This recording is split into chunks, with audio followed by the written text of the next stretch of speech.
Good morning, everyone, also from my side. Good that you're here already at, 9:30.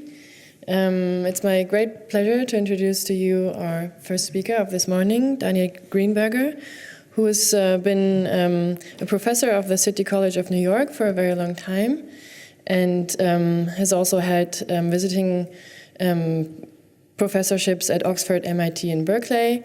He's well known for his foundational contributions to quantum information. Probably most well known are the GHZ experiments, where GHZ stands for Greenberger, Horne, and Zeilinger. And I can believe that he might tell us more about this. And in particular, his contribution or invention of three-partite entanglement. And without any further ado, I'd like to welcome Daniel Greenberger to the stage. We might need to set up the overhead projector a little bit. Mm-hmm.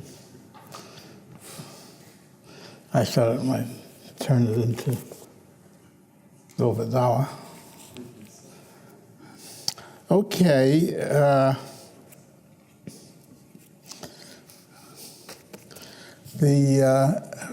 The field of quantum foundations just in the last, not only few weeks, but within the last year, has lost two people who really affected the field very, very strongly. And they were both very dear friends of mine. And so I'd like to say a little about each of them. And one is Helmut Rauch, who invented the neutron interferometer. And the neutron interferometer really made a tremendous difference in foundational problems because it suddenly allowed all these Gedanken experiments that nobody thought could ever be done. It allowed them to be done.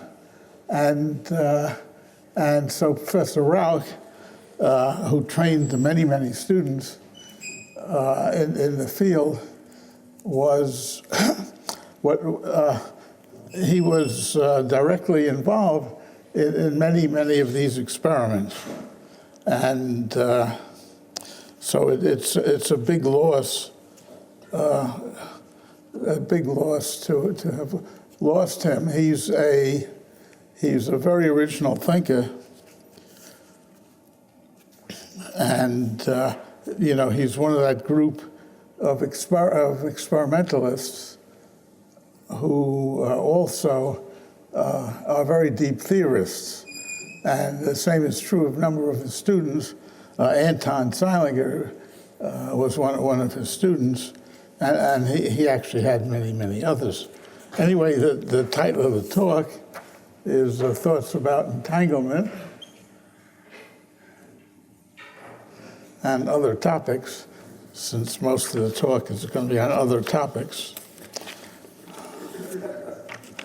And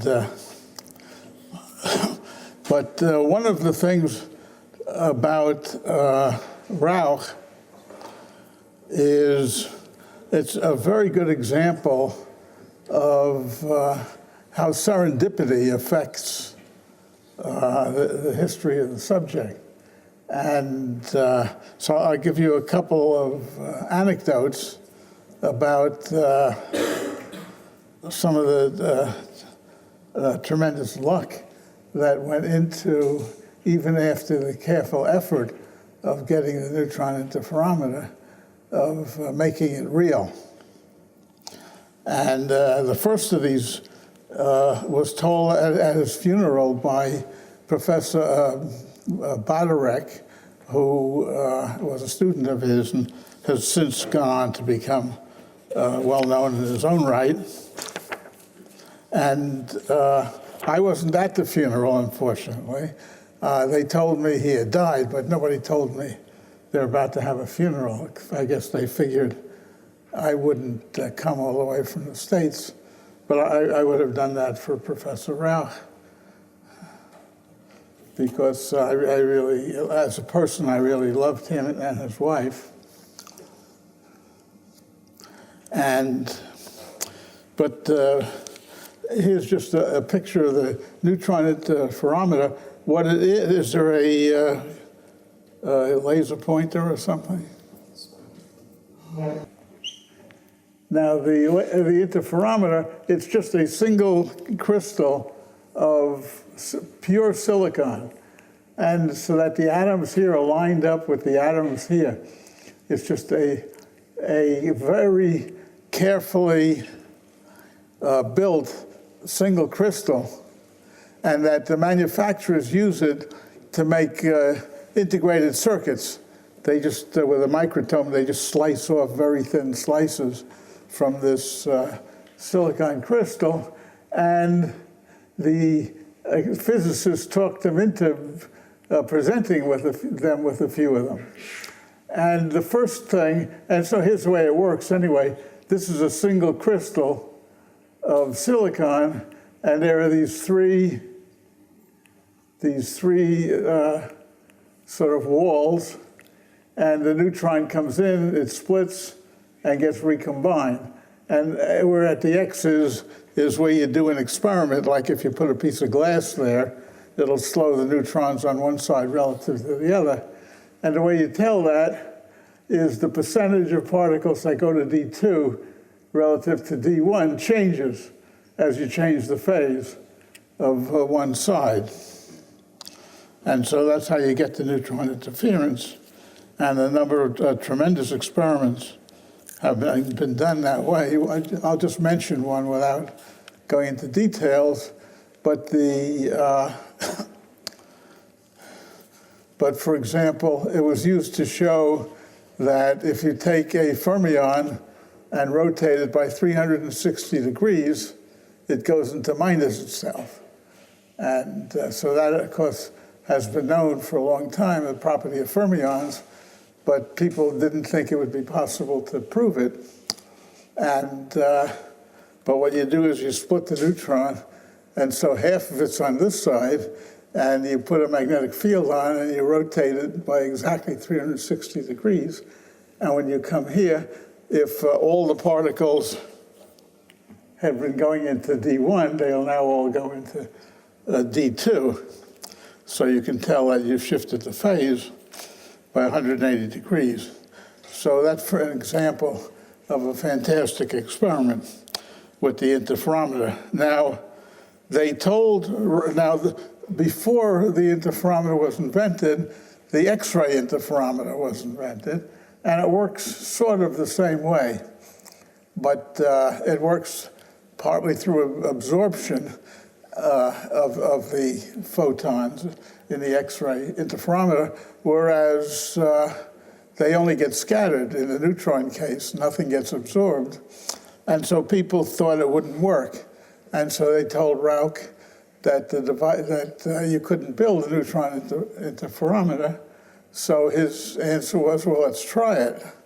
And so he put a couple of students to work for over a year in building the interferometer. You start with this perfect crystal,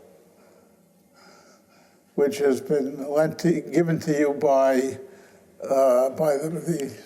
the transistor people. And what you do is you have to carefully machine in a machine shop the device. And you have to be very, very careful, because after all the atoms are lined up, it's a single crystal. And so that the atoms on one side have to be coherent with the atoms on the other side, or it won't work. And so after about a year or so of hard work, they had this device which was worth about $250,000. And one of them was telling me my salary at the time was the equivalent of $5,000 a year, and we were working with this very delicate device. And so they brought it to Professor Rauch, and he said, all right, set it up, and we'll see if it works. And one of the technicians while they were setting it up, dropped it. And it hit the floor and broke into a million pieces, the perfect crystal. And so they were afraid to tell Professor Rauch what had happened.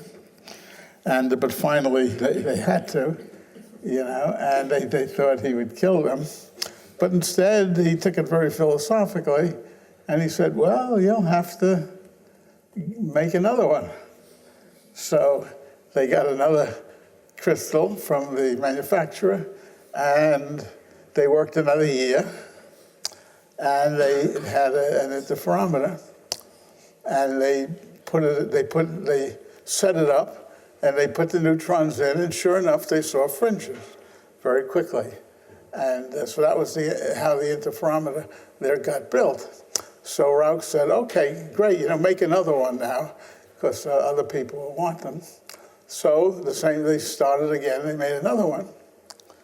And when it was finished, they tested it, and it didn't work. They couldn't, there were no fringes, they couldn't possibly get any coherence out of it.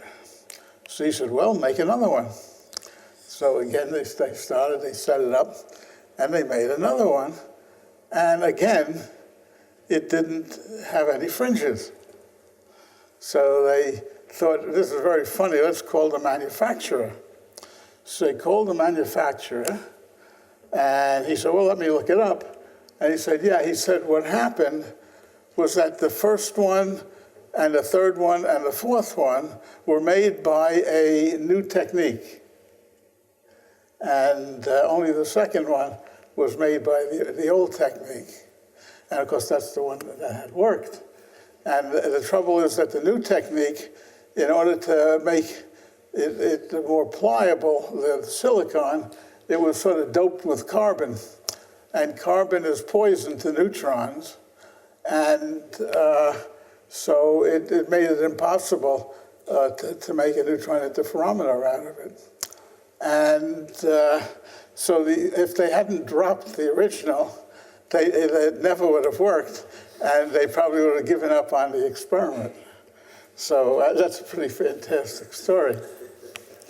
And another amazing story, which this was told to me by Professor Rauch himself, and he said that they made it work here at the nuclear reactor at the Atom Institute, which is a small reactor. And so then they were invited to take it to Grenoble. At the ILL at Grenoble is one of the world's biggest reactors. And it has a beam many, many, many times the beam intensity that you get here. So they set it up at Grenoble, and it wouldn't work. And so everybody laughed at them, And then they came back to Vienna with it, and they set it up, and it worked. And then they found, ultimately, that the way the ILL is constructed, it couldn't possibly work. And that is, there's the big nuclear reactor in the center, and in order to be able to take out the neutron beams, the building is constructed with these long slabs going out in different directions, and each slab is a section of the laboratory. And because of the long slabs, they're supported on one end and not on the other end, and they have tremendous vibration. So that the labs at Grenoble have tremendous vibration, which doesn't affect nucleon scattering or so, but for coherent neutrons, it's impossible. It completely, if the thing can move by one atomic length, it'll wipe out the interference. So they couldn't get any effect at Grenoble until they learned how to build these completely damped structures that would wipe out the vibrations. So had they gone to Grenoble to use the machine first, it wouldn't have worked. And they had to do it at Vienna. And so the neutron interferometer, its success depends on a number of fantastic bits of serendipity. And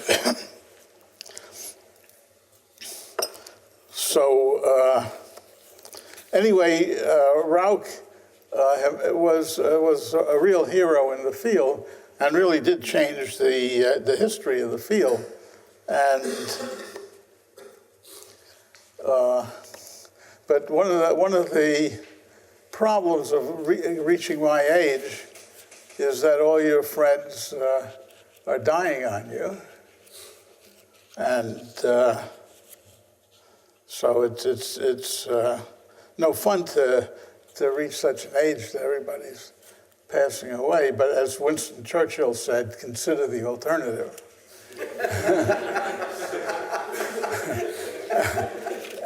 And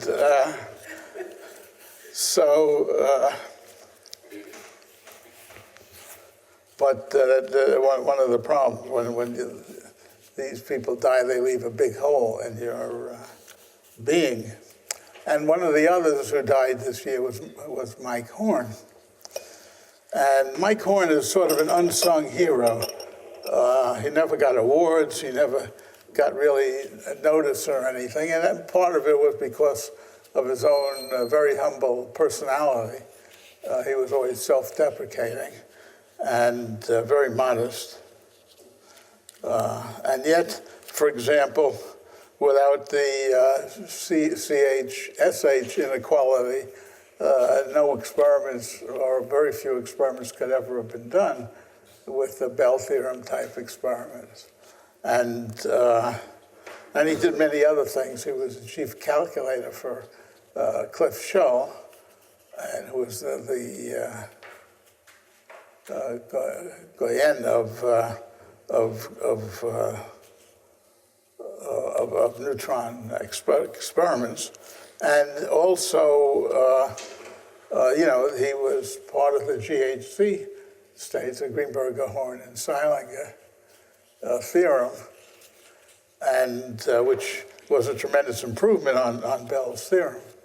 And it got the statistics out of it. It wasn't a probability of things happening. It was an amplitude for something either happening or not happening.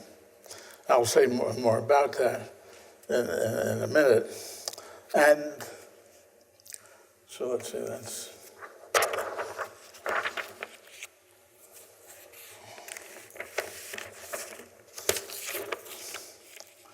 And a simple and very beautiful model of the GHZ states to talk about is David Merman's model of it. And he was also, I guess he's retired. He was also a great contributor. And, whoops. So now the Merman model is the following. It's a 3-electron state. And so you have 3 commuting operators, A, B, and C. And what they are, they're the spin. For particle 1, it's sigma in the y direction. For particle 2, in the y direction, and 3 in the x direction. And then the operator B, x is in the, for particle 2. And for particle C, x is particle 1. And so each of these 3 operators commute, so you should be able to measure them all simultaneously, which is very difficult to do. It has actually been done with photons. In Seilinger's lab, they did a beautiful experiment creating a GHZ state. But so here, if you have a source that sends out the 3 particles, and so you can measure A or B or C in them, and they commute. AB equals BA, which you can just simply check out. And so you have a coherent state of the 3 different particles. Now, there's also a 4th operator, which is the 3 X parts, and it commutes with all of them. So you have 4 commuting operators, and they're not independent. The product A, B, C, D equals -1. So if you have 3 of them, you can you can get the fourth. And so now classically, so you can construct the operator A, B, C, D. Classically, if you have A, let's say sigma 1 y, if you measure it, it could be plus or minus 1. So it has a value m y1, which can be plus or minus 1, etc. So A, B, C, D has then the eigenvalues my1, my2, and mx3 for the 3. And then state B is yxy, and state C is xyy, and then finally state D is xxx. Now the product, they all commute, so you should be able to measure them all at the same time, and the product is -1. And if you look at what you would expect classically, if you take this product, each operator appears twice. my1, my1, my2, my2, and so on. So if each of the 6 products appears twice, so whether it's plus or minus 1, the product is always +1. So classically, the product of these states is +1, and there's no ambiguity about it. And quantum mechanically, the product is -1. And so classically, you get the wrong answer. And regardless of how you do it or how you do an experiment with it, you get the wrong answer. So a lot of people have said,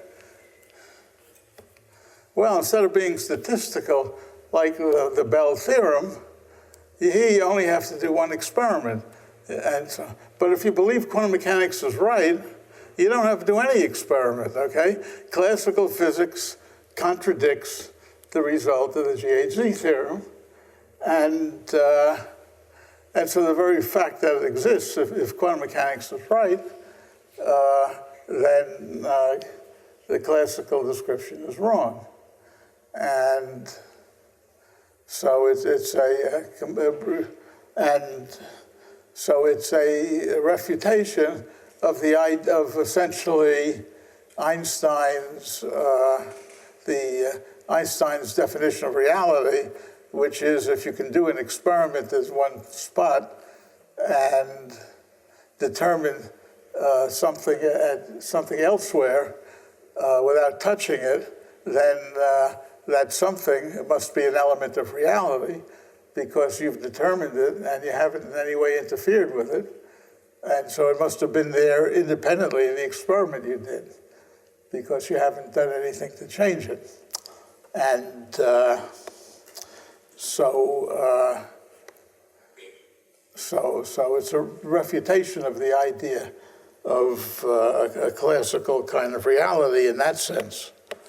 There are lots of senses of reality, but it's very beautiful. And the fact it depends on the non-commuting sigmas sort of makes it extra beautiful that it's the commutation rules and the entanglement of the states that make it work. The operators A, B, C, I just say have their is there chalk?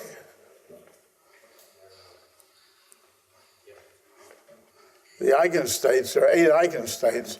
I'll just draw 1 over the square root of 2, up for 1, up for 2, up for 3, minus down for 1, down for 2, down for 3. This is an eigenstate. And the other 8, for just an example for 1 here, if you just do this, plus or minus, doesn't down for 1, up for 2, down for 3, and so on. So there are eight of these states that you can construct, and those are the 8 eigenstates. simultaneous eigenstates of all of them. And so, and so it's a really very, very beautiful theorem. Now, Mike Horne and I, there were many, we met in 1978 at Grenoble, in fact. I had written a paper with Overhauser on the neutron interferometer, and that was the first. I had been originally a high-energy physicist and got interested in gravity and neutrons. And so anyway, I ended up writing a paper with Overhauser, and which explained the neutron interferometer. And he got invited to come to Grenoble. There was a very big meeting of all the people working with neutrons. And so he got invited and couldn't come, so he called me and said, why don't you go in my stead? And the MIT group with Cliff Schell and Mike Horne and Anton Seilinger were there. And so I started talking with them. We hit it off wonderfully. And so I started coming up to MIT. And that was 1978. So we had a 40-year collaboration until Mike just died. And hopefully Anton and I will go on for a while. And so, but anyway, one of the topics that Mike was thoroughly fascinated by was the Aharonov-Bohm effect. And so he and I used to have endless discussions over various aspects of it. And so let me just very briefly say something about it.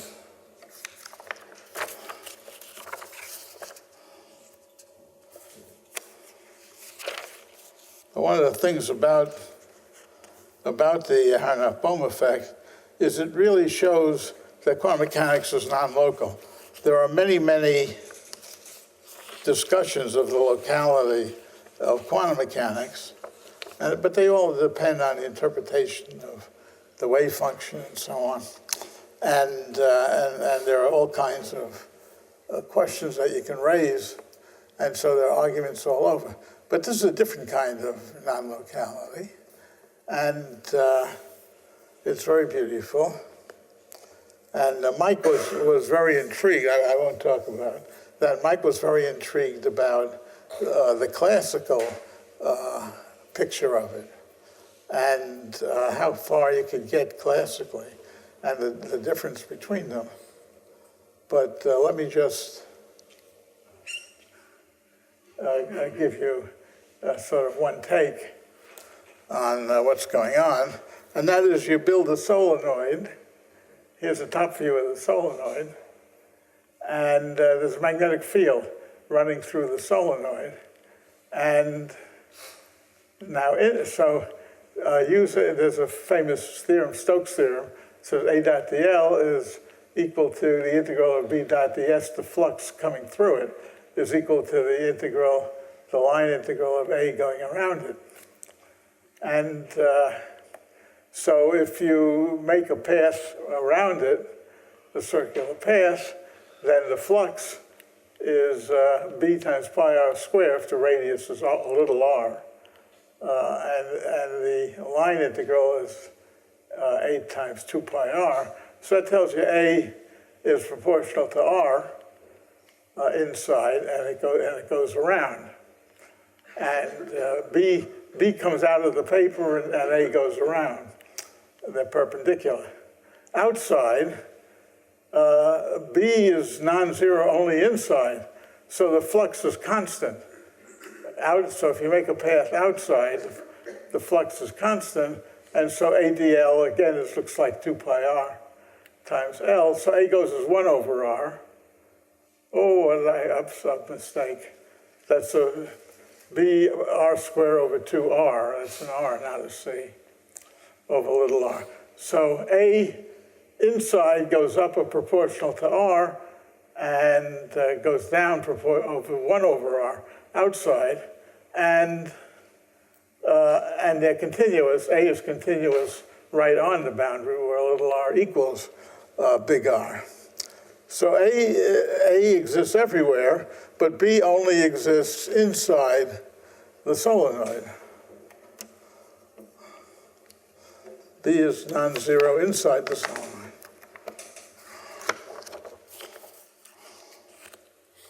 And because of that,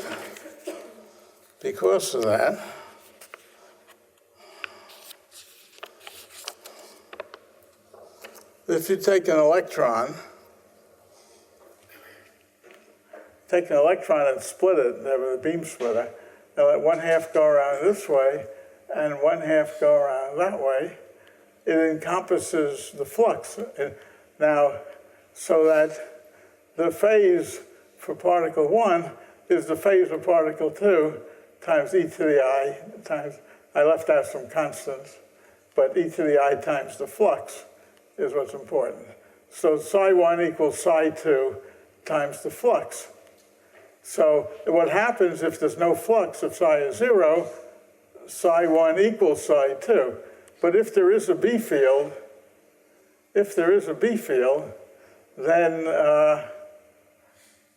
what happens, psi 1 is not equal to psi 2 because they differ by a phase. Now, the phase is not represented very well here, but what happens is, because there's no forces, see, the interesting thing is there's no forces outside. And so neither beam has felt any force as it goes around the different sizes. And yet there's a shift in phase. And so what happens if you look at if you make up a wave packet here, then here's the wave packet. There's no shift in the wave, there's no shift in the envelope because there are no forces, but within the envelope, the phase shifts. And it shifts by e to the I times the flux. And that's been beautiful experiments have proven that. And so the question is, what's the significance? What does it mean? It sounds amazing that you can, with no force, you can get this phase shift. And so here's what it means. Imagine you had to put a little hole in the solenoid, and a tiny hole won't affect the field by very much. And so you split. So what you can do now is you can do this experiment. Psi 1, and instead of psi 2 or 0, what you do is you send the beam right through the middle. So there is a B field here while it's in the middle. And so what happens is there's no field here, but this one does feel, and the beam curves in a circular orbit, so it bends slightly inside. And when you get it here between 1 and 3, the phase difference is there's only half the flux here. So the phase difference is half the flux. So psi 1 will lead psi 3 by half the flux. And then you do another experiment with psi 3 and psi 2. And it's not symmetrical because the beam bends one way. So whereas it bends towards 1, it bends away from 2. And so 1 leads 3 by half the flux, and 2 leads 3 by another half flux. So psi 1 leads psi 2 by the full flux. And, oops, I don't know if I have that right. But anyway, this is true. So, so psi 1 leads psi 2 by the full flux. And the moral is the following, that psi, if you write h psi equals e psi, the Schrodinger equation, psi is aware of all the experiments that you can do with this particular Hamiltonian.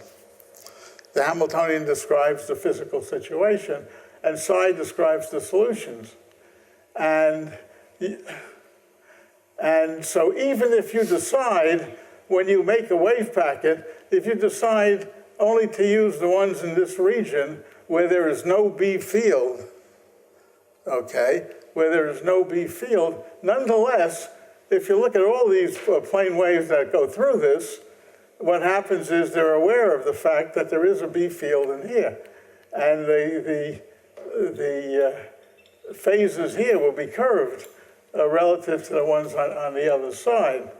And so even if you make side 2, you make a wave packet which, again, feels no fields or anything. Nonetheless, psi is aware that the phases on this side are different from the phases on that side because you could have gone through here, and you have to take into account the fact that there's a real field and there are real phases. And so, so even if you choose to do your experiment in a beam where B is 0, it's aware of the region inside where B isn't 0. So you have this total non-local awareness of the entire space, the phases through the entire space. And so what happens is you have this phase shift between 1 and 2, even though your particular experiment ignores the fact that there's a field. And so that's very beautiful. Mike was concerned, I won't go into the details, but Mike was concerned by, so what we've done is we've assumed you do the experiment with no field, and you do the experiment with a field, and there's a phase difference. Mike was concerned with the fact that to build up a phase, you have to add the magnetic field, and that's a time-changing magnetic field. And the time-changing magnetic field induces an electric field. And so while you're building up the field, you have an electric field running around. And so, and the effect that you get from that is exactly the quantum mechanical one. Nonetheless, once you build up the field, it stops. There's no mechanism in classical physics for keeping track of the entire history of what's going on. And it's the non-locality that makes it work. Now, some people talk about, oh, there's extra significance of the vector potential and so on in quantum mechanics and so on. You can make arguments like that, but they miss the beauty and the point of what's happening. And explanations that miss the beauty are third-rate explanations, even if they're true. They're true, but they're only true. They're not beautiful. And they're kind of second-class true. And then the last thing I'll talk about, though, is entangled states. And I'll just say a few things about that. And entangled states, which are states, a state that, where you can't, a multi-particle state that you can't factor into products of the separate particles. And they're literally entangled. And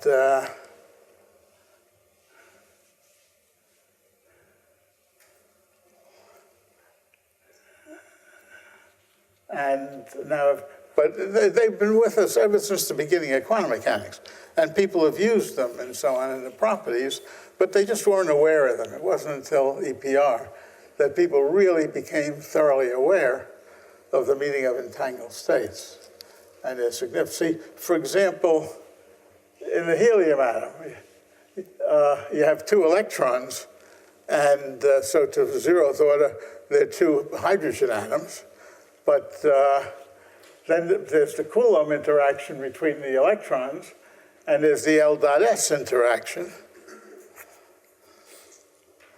And if you take those into account, what happens is neither electron, come on, you beast. Neither electron has an orbital L or an S. And they only have total L, which is L1 plus L2, total S, which is S1 plus S2, and a total J, which is L plus S. So it's not a state of two particles combined. The helium atom doesn't consist of two electrons. It consists of a two-electron state. They're entangled. They lose all individuality. And entangled states lose all individuality. And it's the way you have to see them. That for example, in the Bell experiment, you have spin 0, and it splits into two states of spin 1/2. And because the total state has spin 0, here's the wave function, the singlet.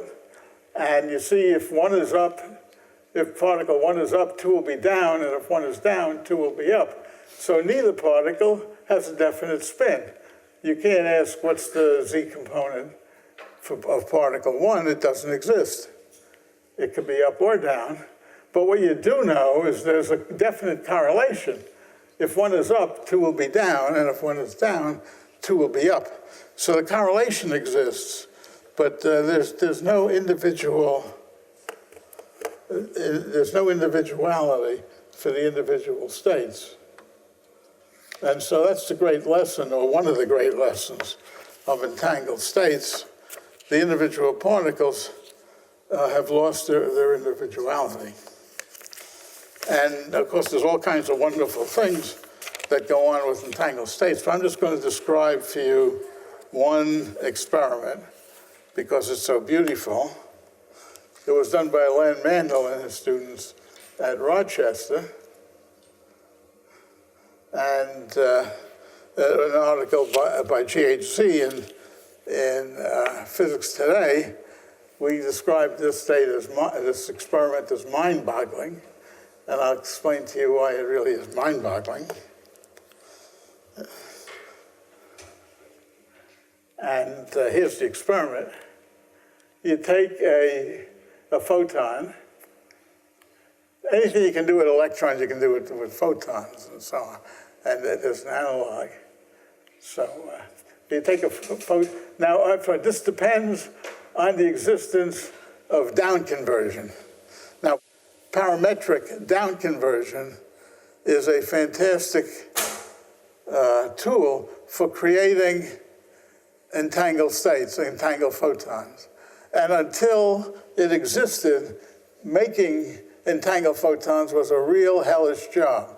So when you talk about the experiments of Aspect in the 80s and so on, it was an incredibly difficult experiment, and it went at a very slow rate. Whereas now you can do the experiment in an undergraduate lab. And in fact, at MIT, they do it, I think. And it's because of parametric down conversion.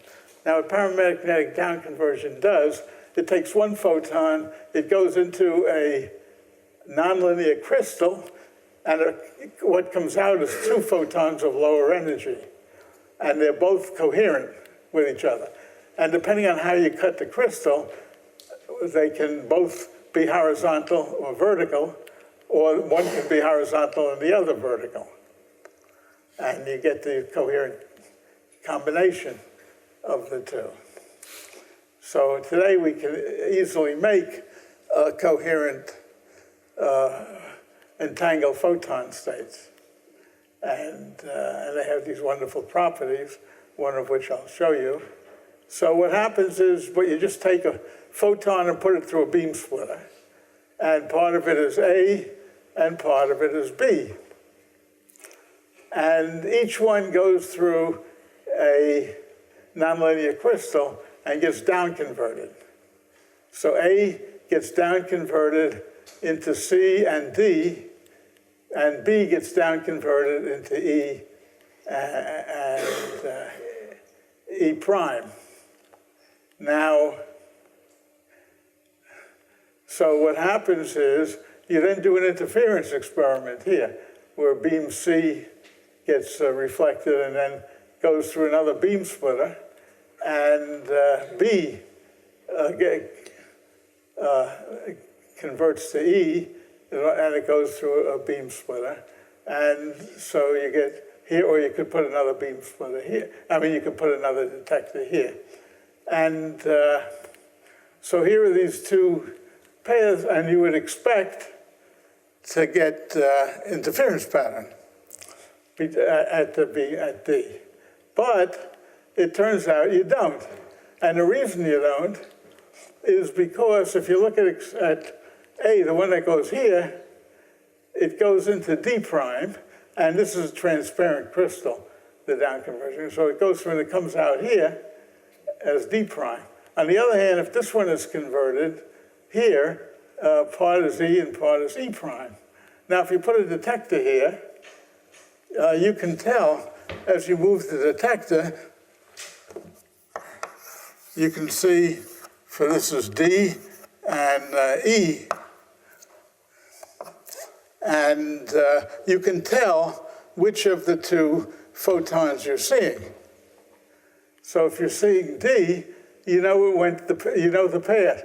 So it's called a which-way experiment, because you can tell which way the photon went, and you'll see no interference. If you pick up E, then again, you'll get no interference. But if you're very careful and you line up the crystal in such a way that D prime and E prime overlap,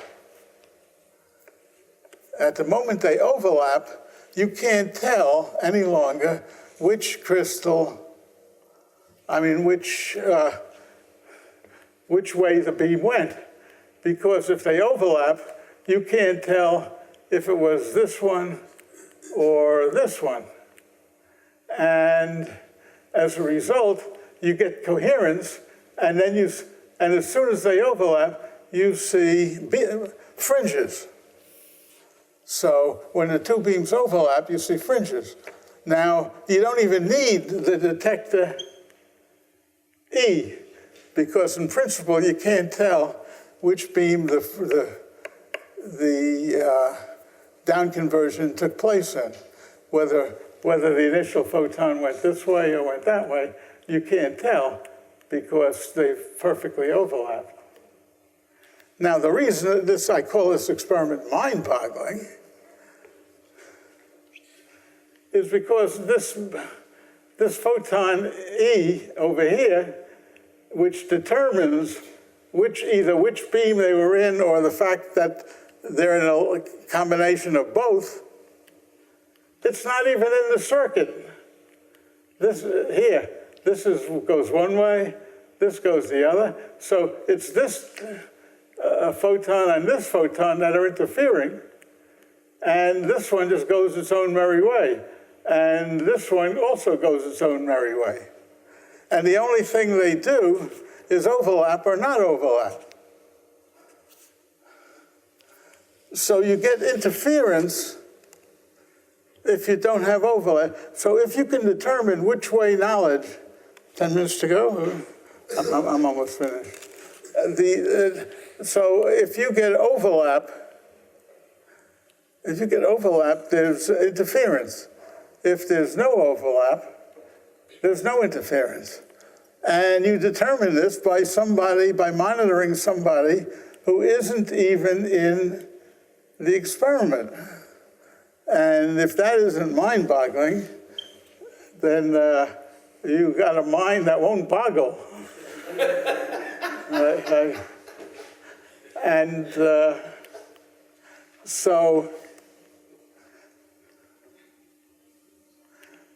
So anyway, I find it an absolutely amazing experiment.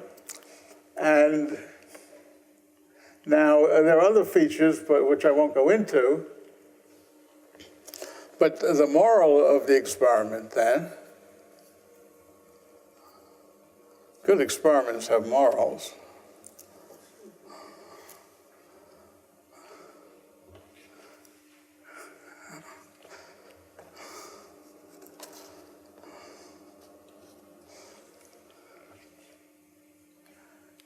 That's right. All good physics experiments can be found in Aesop's fables.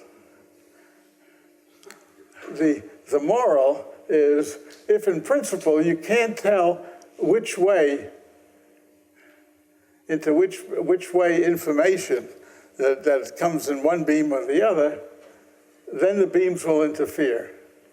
If in front of you can't tell, right, then the beams will interfere. If you can tell, then they won't.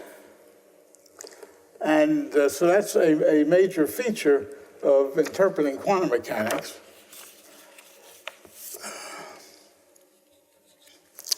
And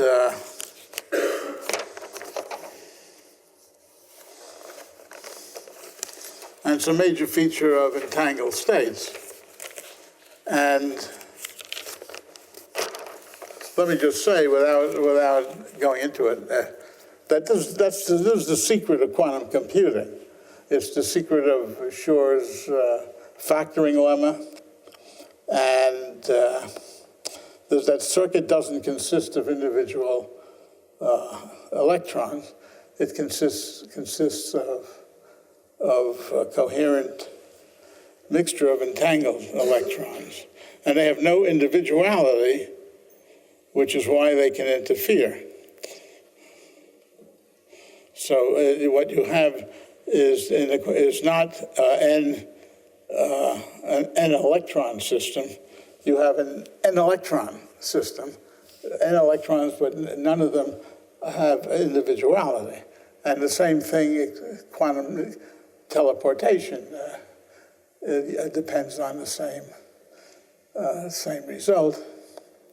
And all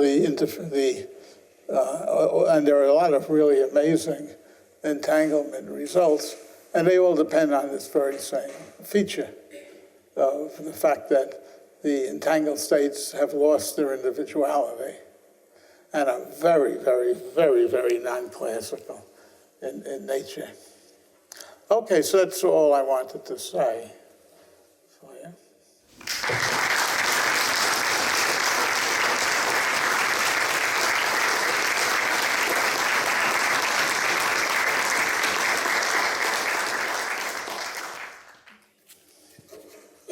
Okay, thank you very much, Daniel Greenberger, for this very nice and enlightening talk. So we have a few moments for questions, and well, afterwards, after the second part of this tandem, we have a half an hour discussion time. So for now, I would just ask for immediate clarification questions, and then postpone the longer questions for later. Thank you. Could you put back the transparency about? I'm sorry. Could you put back the transparency that of the last experiment, maybe the mind-boggling one?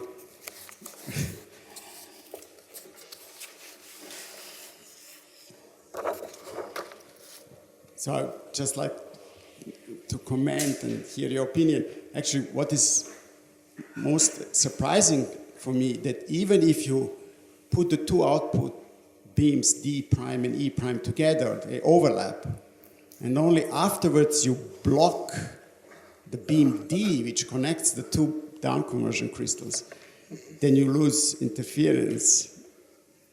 Yeah, there's a version of the experiment. There's lots of interesting features, but one is, we used to call it the finger experiment. And that is, if you stick your finger right here, you'll block this beam E, and the interference pattern goes away. And then the question is, how long does it take for it to go away? And the time it takes for the moment you stick your finger in is the time it takes for the photon to travel from here to the detector. So it's a relativistic effect that depends on, you can't go faster than the speed of light in the experiment. And speaking of the speed of light, I promised Chris that I would say something I usually say to my students, because I believe that quantum mechanics is for young men, but you've got to be young in mind, not in body. your body gets old and falls apart, and quantum mechanics keeps you young to the extent that you have students who you can inspire. And if you're going to inspire your students, you have to do it by convincing them that all the limitations that they're told about in their graduate courses and so on can't be true. They just can't be true. And so I always say that I promise that your children will someday travel faster than the speed of light, and there was a couple of other things that I said that they could do, but I don't remember. And anyway, so they'll and the reason is obvious. It's because why in the world would God create a universe where he's created intelligent beings, and after many years of evolution, you get intelligent beings, and they're stuck in one little spot? What's the point? Why did he bother creating the rest of the universe if it wasn't there for us to explore and admire? And there's really no point in it. It's almost an oxymoron that he would create such a universe. So if you ask what kind of a moron is God, he's an oxymoron. And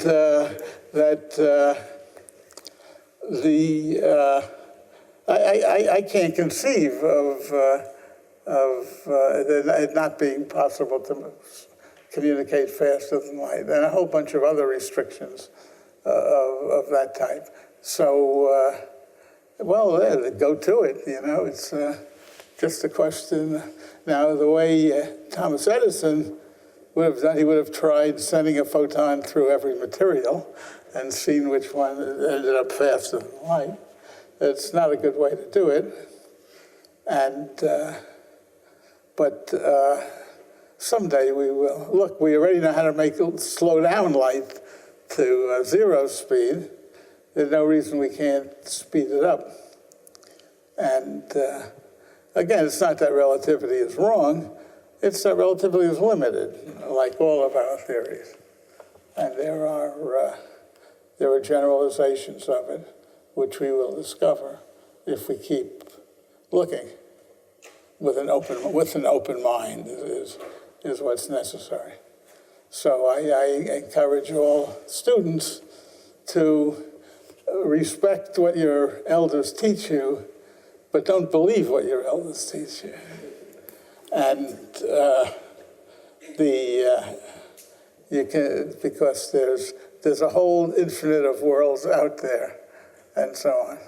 And if restriction makes no sense logically, then it can't be true in the long run.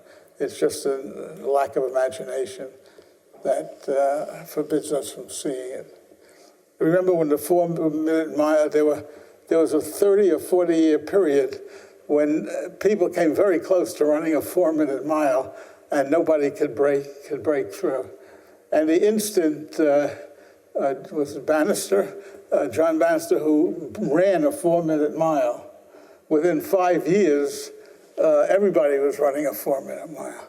Now even high school students run a 4-minute mile, and it was thought to be essentially impossible. So, and that's the way barriers go. They're there to be broken. Okay, so anyway, that's my lesson for students. Okay, thank you very much for this nice lesson. I would say we leave the rest of the questions that you might have for the discussion, and we have a coffee break now, I believe half an hour. So let's reconvene here at 11 for the second part of the first tandem of the study.